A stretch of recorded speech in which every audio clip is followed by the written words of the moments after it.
right. Hello, everybody. Welcome to the Messengers podcast. Thank you for joining us here. My name is Chris Searles, and I'm here with Rob Seifert, the creative director here at Searles Graphics. Today, we're talking about content marketing, what it is, why you should use it, if you should use it, and if so, how you might be able to take advantage of it in your own business.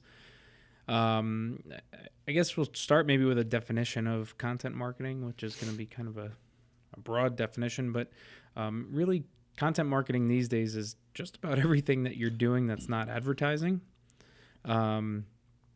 Marketing kind of has changed a lot. The field of marketing has changed a lot just in the past 10 years or so, 15 years. And content marketing has kind of become the king of marketing just because of a lot of the mediums that we have available to us now. I mean, you're listening to this right now either as a podcast or watching it on YouTube or potentially on Facebook. I mean, we always publish the video of this on Facebook as well. You might be watching the video embedded in a blog post that we've published either on the Searles Graphics website or on my personal website or on the Messenger's website. So content marketing is kind of all-encompassing, I would say, these days of marketing. It really is the primary way that we try to get people to market themselves and their businesses. There is a tremendous amount of value in the ability to do long-form storytelling for your business, whether that's in repetitive social media posts and how you kind of tell a story over time on Instagram or on Facebook, whether it's in your blog and how you can storytell in long-form written content on your blog. It might be, like we just said, it might be in a podcast. It might be YouTube videos. There are a ton of different ways to market yourselves through the creation of content these days. And I guess in its entirety, everything that we just talked about really is content marketing. So it's kind of a big question. It's a big topic, a big conversation. We'll try not to spend too much time on it. But it seems a little confusing even to me. I mean, I know, you're talking about, the different mediums, the outlets for the content that you're creating. And it seems like that's almost like a start point where you would start thinking about where you would get the most value out of what you're going to create. And I know with what we do here, you do a lot of research in terms of the medium that's going to give us, the most value. And like you said, there's so many different social media platforms and mediums to deal with. I mean, that's got to be a big part of it, is evaluating that. Yeah, there's evaluating that. There's the fact that stuff always changes. There's a lot that goes into that evaluation process. Really, my approach and what I think is my recommended approach for anybody is to find some sort of content that you can create on a regular basis. For us right now, primarily it's this podcast, right? We commit to this. This is something that we do on a regular basis. And we still, as of the date of this recording, are not doing everything that I want to be doing with the content that we're creating in this podcast. And that's really more a function of just time than anything else. But we're working towards that. We're working on expanding what we do with the content that we create, how we distribute it, and kind of taking it from there. So my recommendation is always start with that. Find something that you can use as your kind of primary content force, whether that's a blog, whether it's a podcast, a video series, something like that. My recommendation on it really is do it somewhere that you have control. A lot of what we see these days, there are a lot of people that are creating content, for example, on Instagram, and they've become Instagram famous, which is great. It's amazing. But there are a lot of people that are doing that, and they're not branching out from that platform. And if Instagram tomorrow goes away, which, isn't likely, but just like Facebook did, and Facebook owns Instagram, but just like Facebook did with their Pages platform, when they decided, okay, well, you used to, your posts, your content that you're publishing on your pages used to show up with the same frequency and be included in our algorithm the same way as everybody's personal posts used to be, but now we're changing that, and it's pay to play or else. Instagram can do the, well, Instagram really has done the same thing, right? If you have a business account on Instagram, you show up after all of the personal posts from people that follow you. So, so that stuff changes all the time, and they're really, what I always try to recommend is, that whatever that kind of primary content platform is, that it's something that you own.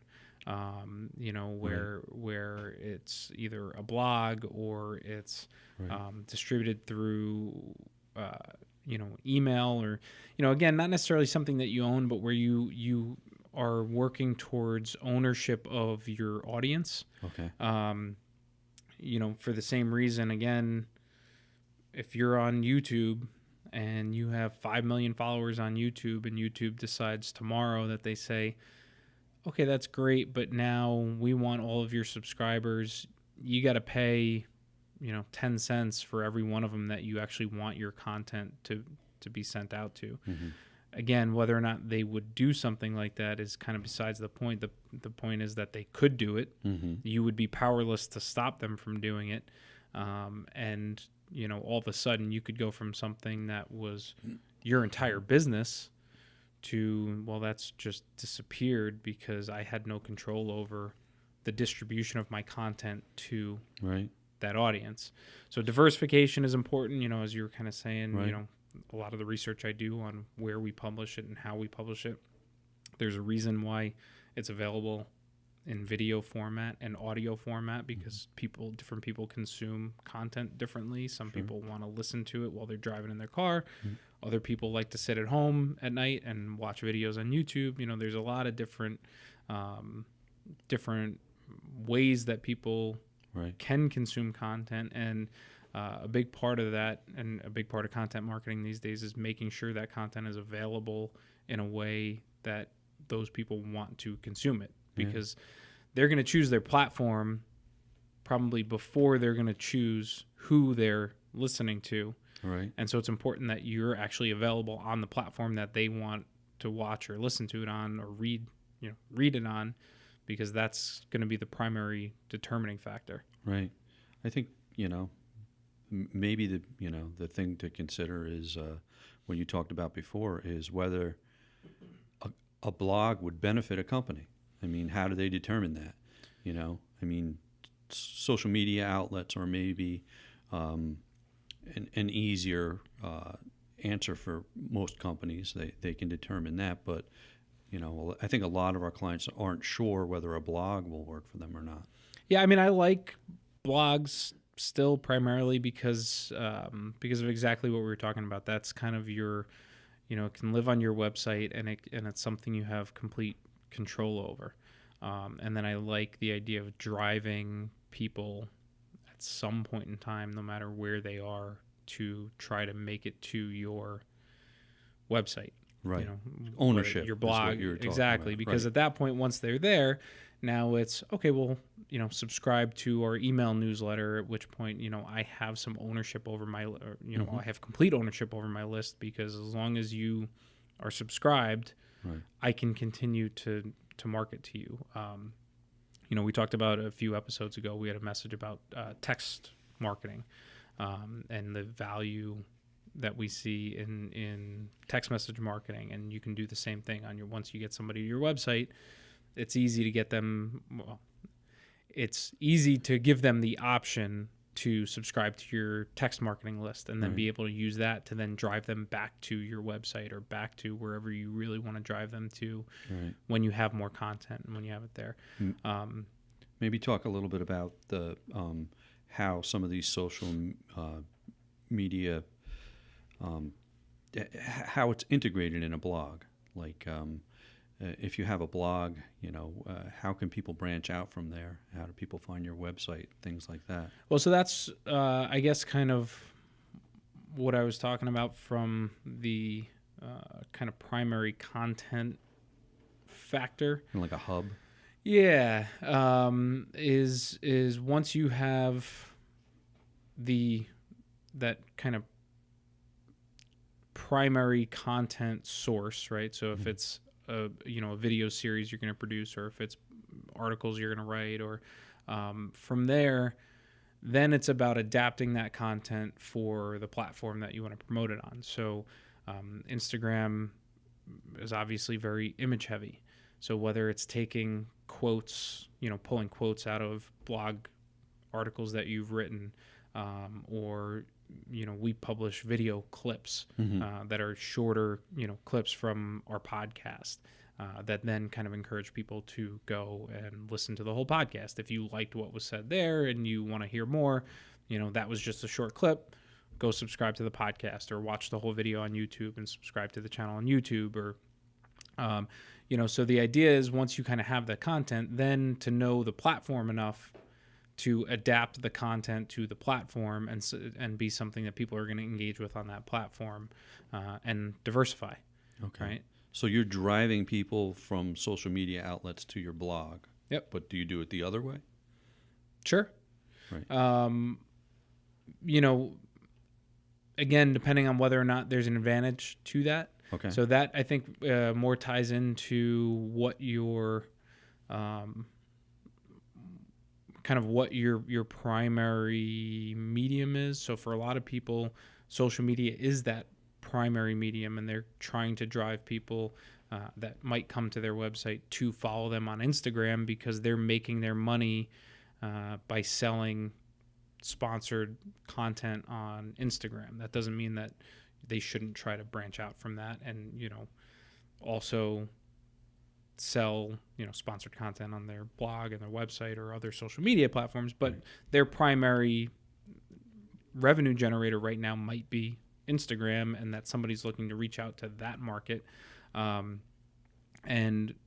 for somebody like that, trying to grab people off of other platforms and drive them to your Instagram is valuable. There's value there. And I think that's really what kind of where it comes down to identifying for yourself where the most value is. Right. And, really kind of playing towards that, but keeping in mind that when you don't own your list, right, on Instagram, you don't own your list. You don't own your followers. Instagram owns that. And they can change it anytime they want to change it. They can do anything they want to do with it. On Facebook, it's the same thing. On YouTube, it's the same. Social media, you are beholden to what that company, what that outlet decides they want you to be allowed to do with your list. Right. When it's your list, if it's a direct mail list, we've talked about that. That's another content platform that's kind of been neglected for a long time. But there's a lot of value right now in taking blog posts that you're writing, turn it into a print newsletter, and mail out a printed newsletter. Sure. There's a tremendous amount of value in doing something like that because of the fact that nobody else is doing it anymore. Right. So there are certainly ways, content marketing is not just it's not new, right? People have been doing it for a very long time. John Deere, for example, is one of the primary examples. I mean, they created a magazine for that was not, it wasn't about, here are all, it wasn't a catalog, it wasn't, here's all of our equipment.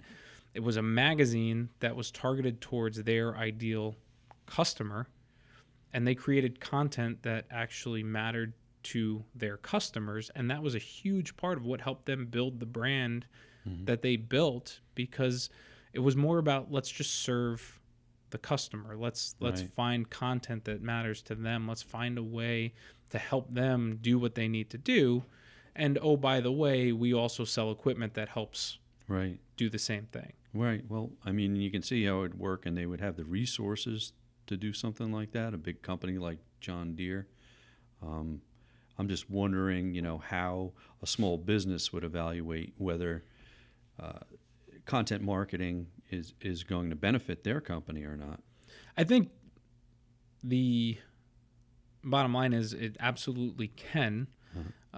It's a matter of whether or not you're willing to commit the time and effort, and that you have the belief in the content you're able to create and the people you can serve with that content, to commit the amount of time that it requires to do it. I mean, it's not easy. You know, we struggle a lot. You know, you came to me yesterday and said, "Oh, can we put this off?" Because and you know, the response was, "We can't put it off. We have to do it. We have to prioritize it." You know, and I do the same thing. You know, where you look at it and you go, "There's so many other things I need to do right now." Right. But if I don't do this, it's not going to get done, and then it's always going to get put on the back burner, and that happens so often. And that was, you know, back when it was primarily, you know, blogging was the primary way to distribute content and create content online. We saw it all the time where somebody would say, "Oh, I want to blog on my website," and we probably talked more people out of putting a blog on their website than we ever talked into it, even though it meant, you know, more revenue and you know, it was just didn't serve them. Right. Well, and because we knew that they were going to post two things and never touch it again. Yeah. And then all of a sudden you end up with 2-3 years later, the latest content that you've created for that is 3 years old. Right. And people go and see that, and it becomes a negative and not a positive, because they look and go, well, is this company even in business anymore? They have this thing, and the last time they actually put anything on it was 3 years ago. Right. You know, and we see that more than anything, which is, you know, it sounds great and people get excited about it until they realize how much work it really is. And then it just kind of fizzles out and never becomes anything. Right. Yeah. No, that's almost worse to have old information up there about things, especially. Right. It's a negative and not a positive. I mean, yeah.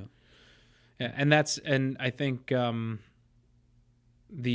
the other element of that I think a lot of people don't realize when it comes to content marketing is not just the amount of time that it takes and energy that it takes to create the content, right, but then your content becomes something you need to market in and of itself. Sure. Right? Yeah. So you're using the content ideally to market your business and your, you know, or your personal brand or whatever that is. Right. And then the content that you're creating needs to itself be marketed to try to get that out to people so that then they can see that. And, you know, a lot of work involved. There's a ton of work involved. And it's, you know, I always kind of use the rule of, it's like a 4X rule of whatever time you put into creating the content, plan on spending about 4 times as much of that time promoting it than you put into creating it in the first place. Well, maybe that, you know, that in itself, once you evaluate the amount of effort you can put into it as a small business, you should start thinking about the way to do it. Maybe you can't put the effort that we put into a podcast, but maybe you could do, it would benefit your company to do instructional YouTube videos, something like that. Or short clips. You know, we've talked about, we had one of our clients that owns it's their contract, you know, fairly large contracting company. They do big, like, whole home renovations, you know, adding a second story, and, you know, completely, you know, almost rebuilding the entire house. And they wanted to start getting a little more active in just in social media, and they wanted to see if they could use that as, you know, to attract more business and, you know, really just build their brand a little more. One of the things we talked about was like a 60-second, you know, Ask the Expert kind of segment where they could go into a project that they're working on currently, look at something that they're either that they had to kind of creatively deal with, or something maybe that might be like a DIY type of solution, because that content is huge now. I mean, everybody knows, you know, HGTV, and I mean, the stuff is massive. And there's always people looking for, you know, DIY homeowner tips and, you know, gardening tips, or, you know, all that kind of stuff. And so we had talked about, well, let's do that. You know, we can come up with once a week, you know, we'll go, even you can film it if you want to, or we'll come in and film it for you and then edit the video and produce it. And even that, from their standpoint was too much, because just trying to Yeah. come up with a topic once a week and filming a 60-second video Yeah. was something they said, well, we don't have the time to do that. Right. But it could have been really successful had they made the time to do it.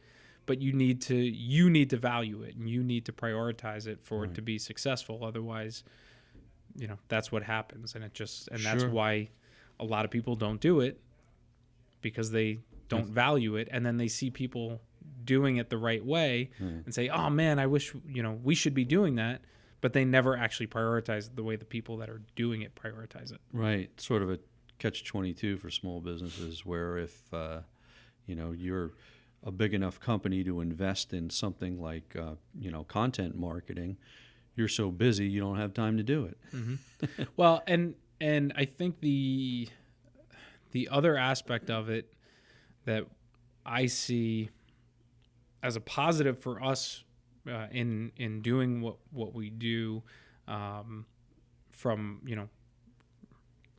creating a podcast and the content marketing that we do, but as a hurdle that a lot of business owners need to get over is the fact that it's not immediate. Right. A lot of people are used to, well, if I run an ad, I expect immediate results.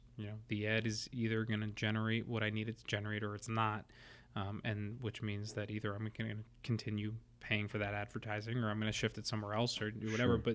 But it's an immediate response. You can Okay, evaluate that it. newspaper ad ran on this day and generated the sales that whatever it is that you're advertising. From a content marketing standpoint, it is a long-term outlook, and it takes a long time to develop. And we just had, I just had a conversation about it last night, but we just had a client that's on our text marketing platform that put about 2 weeks worth of effort. And not even like 2 weeks of effort. They paid attention to it for about 2 weeks. And by all objective metrics, were hugely successful in that 2 weeks, to the point where they were send one text out and it pays for the service. Anything else you do for the rest of that month is gravy. And that's with basically 2 weeks of effort in building a list. Right. So imagine if you extrapolate that out to where you could be a year from now with a concerted effort in continuing to build that list and continuing to use that platform. Would change your business. And it's tremendous. Yeah. And the response rate, the engagement rate is, when I say at least 4x over, and at least, and that's extremely conservative, but at least 4 times what they're getting on any other direct marketing platform that they're using. It's absolutely the case.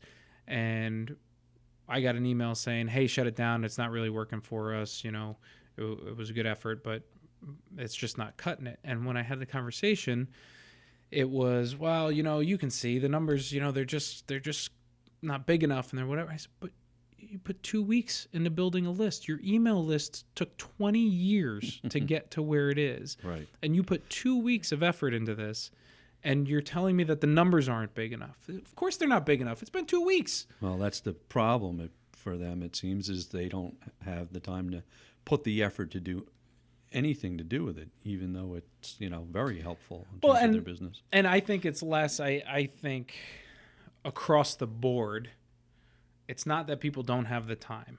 It's that they don't actually value it enough to make the time, right? Or the commitment, right. Right. Really, there's never, that's what it is. There's never enough time, right? Yeah. Do you ever have enough time to get to any of the stuff that you want to do? No. Right? Never. I don't get to 99% of the things that I want to do that I feel like I should be doing, because there's just not enough time.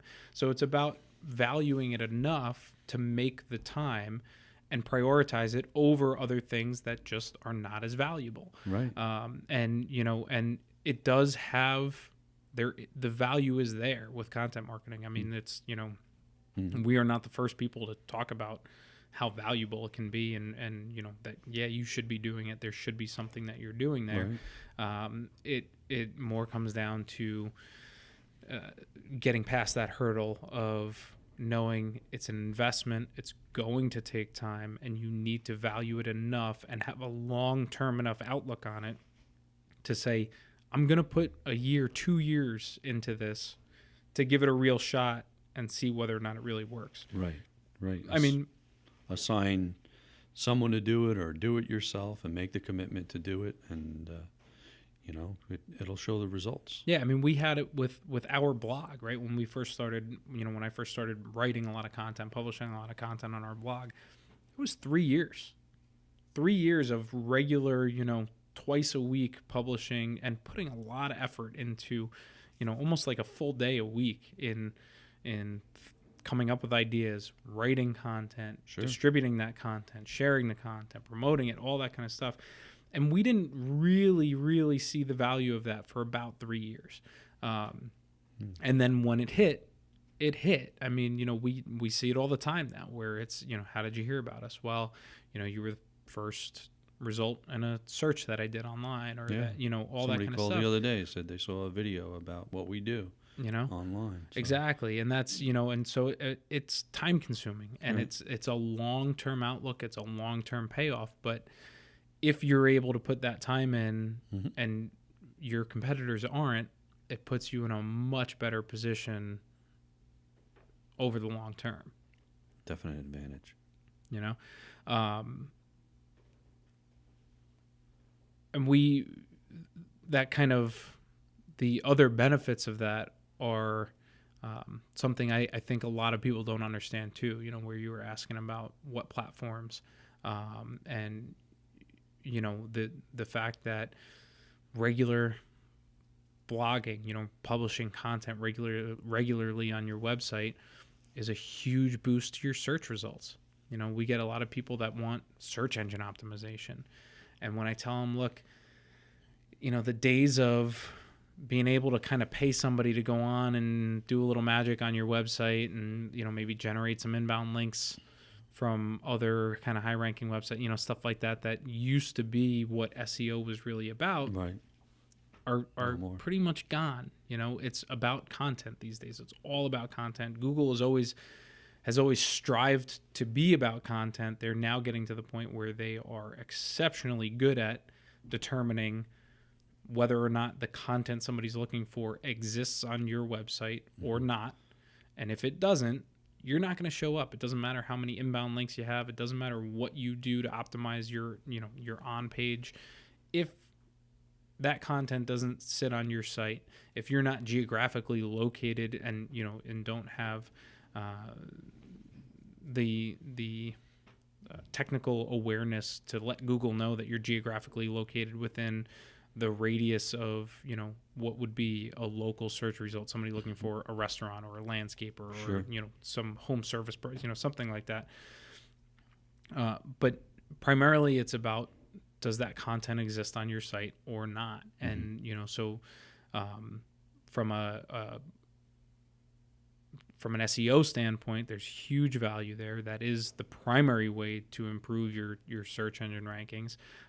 Google is constantly working on being able to index audio content and video content, and even to the point of trying to index image content and, really, really determine what is on that page. Right. So if it's in an audio file, can we convert the audio to text and match that audio content to somebody's search result?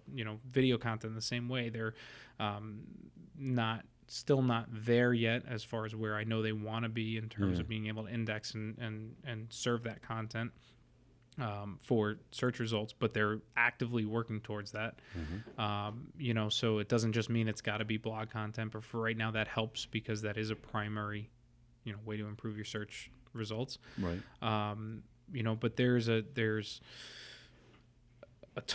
a ton of ancillary benefits to just putting content out there that then you're going to kind of drive people towards. It's the search engine rankings that are going to come from having that content on your website.